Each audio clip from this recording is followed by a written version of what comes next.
Hi, I'm Jim Zogby, and welcome to Viewpoint. Later on in the program, I'll talk with Michael Singh. He's director of a documentary film, Valentino's Ghost.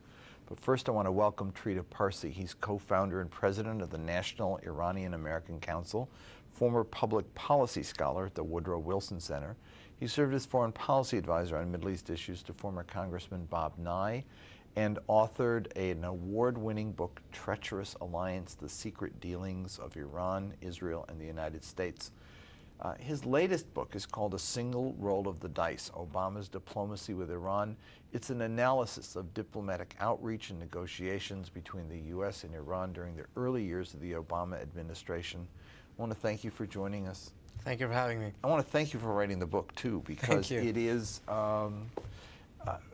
it's a remarkable book, not only in that the history that it tells is fascinating, but you can't walk away from the book without a better sense of how politics and pressure works in Washington, how a president, even with the best of intentions on any issue, whether it's Iran or healthcare or change of any sort, is ultimately tied to a whole series of external pressures that constrict the ability of his movement forward.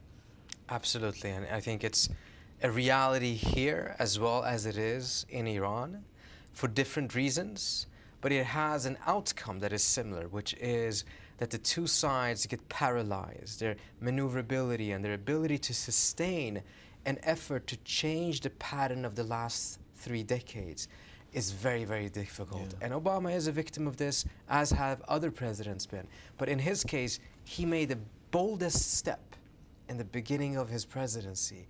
And now 3 years into it, we are actually closer to a military confrontation, most likely, than we have been in a long time. I actually want to start at the end, and then we'll go back.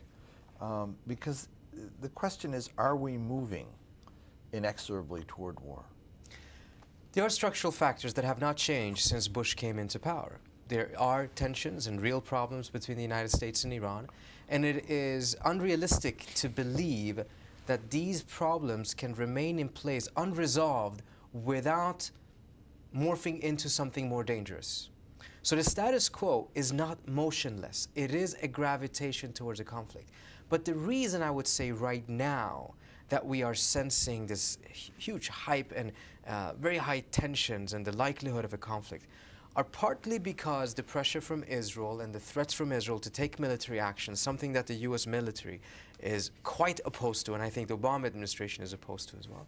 But also because of the Obama administration's shift in its policy, in which it is now, instead of changing the language and the tone and trying diplomacy, has actually deliberately tried to recreate a sense that there is an imminence of war in order to force all sides to come to the table and negotiate. Do you end up boxing yourself into a corner out of which there's no way out? Does this, in other words, become self-fulfilling? Well, what we are calling boxing in the Iranians is also boxing in us. And that's what I mean. Just to give you a quick example, we're trying to box in the Iranians by imposing the strictest, the most crippling sanctions that the U.S. ever has imposed, not only on Iran, but on a lot of other countries as well. And we're talking about completely eliminating Iran from the world financial system. That has not even been done with Iraq or with Cuba. But we have a great difficulty of lifting sanctions if there were to be a compromise. So we're also boxing in ourselves. The Iranians tend to view these sanctions as somewhat permanent because they don't have any faith that this president or that this Congress actually can lift them, even if the Iranians give a major concession. There was a piece recently by David Ignatius in which he argued that you needed to do these things to force the Iranians to move. Is it like playing chicken? This is a chicken race, but it's a very different and worse type of a chicken race because it's a three-way chicken race. It's a chicken race between the United States, Iran, and Israel at the same time. And to make it worse, it's not clear if the steering wheels in either one of these cars actually work. Let me talk a little. I will talk about Israel in a minute, but I want to talk about the Senate bill too, because Senate Resolution 380, Joe Lieberman, Lindsey Graham, I've talked to others about it, don't recall any time in history where, without the White House asking for authorization to make a war, you have the Senate passing a resolution eliminating the option of anything but. This is a bill, the Senate bill, that says containment will not be the policy of the United States of America. And it says containment. Essentially what it means, if it doesn't spell it out, is not containment of a nuclear weapons Iran, but a nuclear capacity in Iran, which essentially means that they're forcing on Obama Bush's red line on the very central issue of enrichment. It's the same red line that the Israelis have, meaning zero. The Obama administration has tried to keep its cards open or tied to its chest and keep its options open to either being able to accept enrichment at the end of the day in a successful negotiation or perhaps not. They kept it very ambiguous. This would force Obama to have the same red line as Bush did. If it passes, the already very, very restricted space for diplomacy will be next to eliminated. And when you eliminate diplomacy, you make war inevitable. There are other domestic pressures. Listen to the Republican debates, the president's challenges from within his own party on this issue. Pretty intense. Absolutely, absolutely. And I think the entire saga of the Obama administration's attempt at diplomacy, which I personally believe, my assessment after doing tons of interviews with folks in the White House and the Obama administration, as well as with almost every actor involved in this, from the Israelis to the Saudis, to the Europeans, to the Turks and the Brazilians, and of course also with the Iranian negotiators. My assessment is that Obama was genuine. But a vision that he had that was genuine from the outset was consistently compromised by all of these different pressures, whether it was pressure from Israel, whether it was pressure from Congress, or whether it was actions such as the human rights abuses taking place in Iran after the elections, that all constrained his space, all eliminated some of his maneuverability. So by the time he finally managed to get to the negotiating table and get everyone else to come, the entire policy, in the words of one of Obama's senior officials, as he told me, became a gamble on a single roll of the dice. I want to get to the Israeli issue at this point now, just in terms of what is happening at the present time. You have threats, and then you have Ehud Barak saying, no, we're not going to do it, no intention to do it. You have U.S. officials going over and saying, don't do it, it would be a disaster. And U.S. officials saying in the next couple of months, I think that they're going to do it. What are we to read? Is this a kind of a gamesmanship in order to increase pressure? Is this part of what David Ignatius was talking about? Create the imminence of disaster in order to force them to move? Or is there something, where there's smoke, is there fire? There is fire. Now, certainly, there is an intention in the administration to push this to a climax in order to force everyone to make the tough decisions that they have tried to evade. There's no doubt that that is part of the strategy. But it doesn't mean that the administration is in full control of the strategy. And I don't think they are in full control when it comes to the Israeli component of it. The very vocal criticisms from both sides between Obama and the Israeli government over this issue right now, I don't believe is part of some sort of a theater. When the U.S. military actively goes out there, and you see it in several of the news stories, undermining the credibility of an Israeli military option, that is quite a thing to do to a formal ally. That's not something that will go away in a couple of months. This has long-term repercussions for Israel's military credibility. I want to draw your attention to a Yoel Marcus article in Haaretz a short while back. He took on the issue of an attack and said there are 7 questions that have to be answered. I don't want to ask you all of them. It was interesting because there had been an article earlier in the New York Times, a front page on the magazine section, that had 3 questions. They were pretty easy to answer. Can we do it? Can we get away with it? Is the U.S. going to be with us or not? If so, let's go ahead with it. I'm not quite sure you answered the questions all affirmatively anyway, but Yoel Marcus had a whole series of questions that were more probing. First one was, are we capable of stopping Iran's nuclear program entirely as we did in Iraq by bombing the nuclear reactor before it was completed? What would be the answer to that one? Well, first of all, it's a false question. The Israelis did not succeed in completely destroying the Iraqi reactor in Osirak in 1981. In fact, later studies have shown that the Iraqis tripled or quadrupled the budget for the program, and by 1991 they were far further ahead towards a bomb than the rest of the world knew. Had Saddam Hussein not committed the major mistake of going into Kuwait 6 months before he could have had a bomb, the history, the reading of the wisdom of Osirak would be completely different than it is today. The Israelis got lucky in that sense. And incidentally, the Iranians were the ones who first tried to destroy Osirak, and they failed.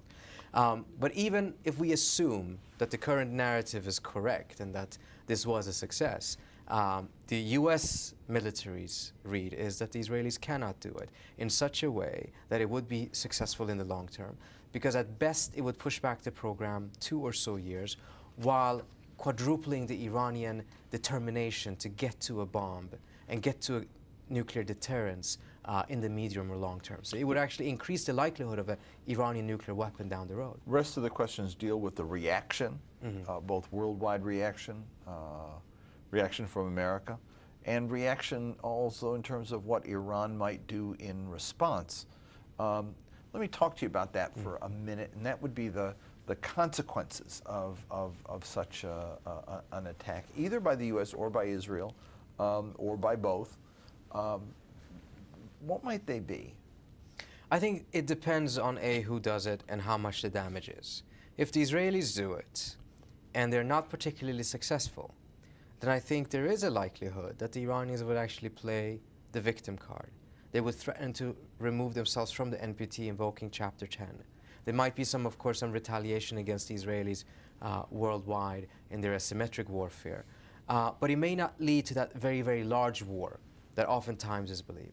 If the U.S. is involved in it, the U.S. is not just going to go in there to take some nuclear facilities out. It would target Iran's conventional military, its retaliatory capabilities, and it would be an all-out war. And the Iranian reaction, most likely under those circumstances, would be to enlarge the war in order to give themselves some asymmetric advantages. Enlarge the war by?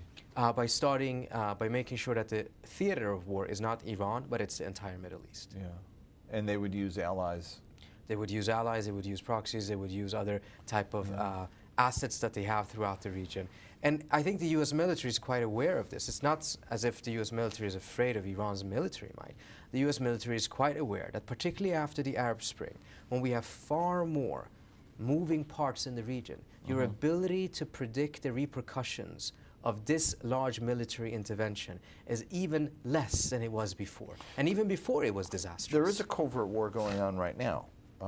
It was interesting that after the revelations of attacks on Israelis in several Asian cities, the press in the U.S. was a bit muted in terms of its criticism of Iran,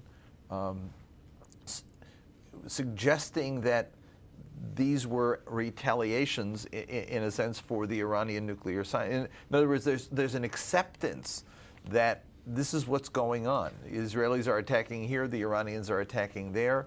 Well, that may have been because prior to some of those attacks, the NBC reported a major story in which 3 government officials, Obama officials, confirmed to the NBC that there was the belief of the United States, or evidence that they have, that Israel is behind the assassinations of the Iranian scientists, in collaboration, incidentally, with an Iranian terrorist organization called the Mujahideen Khalq that is on the U.S.'s terrorist list. After that, it became a little bit difficult to ignore what had happened in Iran.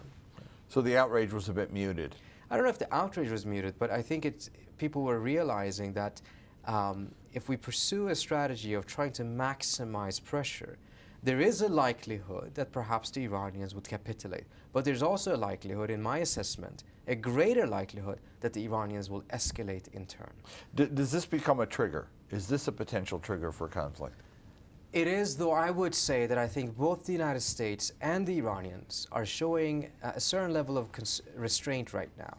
In fact, the U.S. military says the same thing, that they don't believe that the Iranians would start a military confrontation.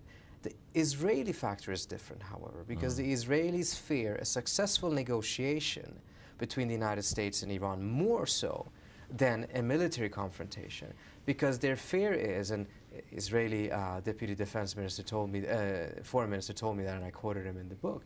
The Israeli fear is that if there is a negotiation that is successful, the United States would end up accepting some level of enrichment on Iranian soil, which is a red line for the Israelis, and they're afraid that that in and of itself would shift the balance of power in the region in such a way that it would be to Israel's detriment. One thing we can't do is speculate about the unintended consequences. We can talk about what the consequences might be. The unintended ones are the ones simply you don't know. Yeah. I mean, we saw the Israeli invasion of Lebanon in '82 result in Hezbollah. Yeah. We saw the attack on bin Laden destabilize Pakistan. Yeah. We saw the Iraq war literally create Iran as the menace it is today, stronger, more emboldened than it was before. I mean, there are these things that you just don't foresee that ultimately become consequences. There are two things that we do know, however. One is we can't predict it. And two, it's even more difficult to predict it than it was before because of all of the existing turmoil in the region. There's more moving parts now than it was before the fall of Mubarak in Tunisia. That makes it even more difficult. This is where we are today. Yeah. Basically on a precipice, deciding whether or not we're going to fall off or move back. Let's go back to the beginning, because it was a very different situation 3+ years ago. And I want to go back to President Obama's election, to his inaugural address, and then that rather fascinating New Year's message in 2009. You write in the book, you say the stars were aligned for a radical shift. Let's listen to what the president said. We have a clip from his New Year's address from back then. For nearly 3 decades, relations between our nations have been strained. But at this holiday, we are reminded of the common humanity that binds us together. My administration is now committed to diplomacy that addresses the full range of issues before us and to pursuing constructive ties among the United States, Iran, and the international community. A very positive statement from the president. Absolutely. Unprecedented. Unprecedented. And here was Ayatollah Khamenei's response to that. Here it is. Actions speak louder than words seems to be the message coming from Iran. Speaking to tens of thousands of people, its supreme leader Ayatollah Ali Khamenei has challenged President Obama to show America has changed its policies towards his country. We have no experience of the new administration and the new American president. We will observe them and we will judge. If you change, our behavior will change too. Wasn't exactly a welcome hand. The president said if it's an outstretched hand instead of a clenched hand, we'll accept it. Ayatollah turned it back and said, you open your hand and stop clenching and we'll do it. But there still was a reaction, positive back and forth, that seemed to indicate a different dimension of the relationship was underway. Well, ironically, as you put it, that was the positive component of his speech. Yeah. Prior to that, he spent, I think, about 40 minutes just going over every sin that the United States had committed against Iran from the Iranian perspective. Yeah. But it's that one last sentence that was that very, very tiny opening, but it became central in the sense that the Iranians were saying, nice speeches, quoting Iranian poets, that's all nice. Show us substantive change and you'll get substantive change. And you believe there was good faith by the U.S. at that time? I think so. I believe the administration was genuine. I don't believe the idea that from the very beginning this was all a big show, all aimed at creating an image of having tried diplomacy in order to be able to maximize sanctions afterwards. That is the outcome. I don't think it was by design. I think, however, there's several different errors that the president committed. First of all, some of the people that he hired and put in charge were not people who had a long history sharing his vision. I'm going to get into those in just a minute without getting into the intricate details of the negotiations and the breakdown. What I want to do is when we come back after a break, talk about what the U.S. did or didn't do, what Israel did or didn't do, the Arab side and how they played in this, and Iran itself and the problems and the mistakes that they made that led us to where we are now, which is on this precipice. We'll be back in just a minute, and continue the discussion, so stay with us.